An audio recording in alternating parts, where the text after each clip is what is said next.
There we go. And ho. There we go. You see in that trot how he just sits on his butt? It's because he's shaped up correctly to do so.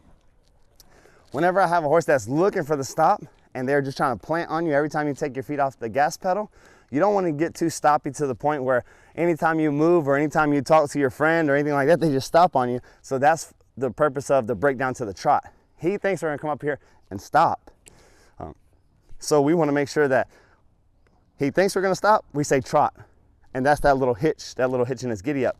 The softer he gets in the face, the more collected he is, the easier it is for him to move his body. He stops on his butt so he can turn on his butt. He can move his front end around.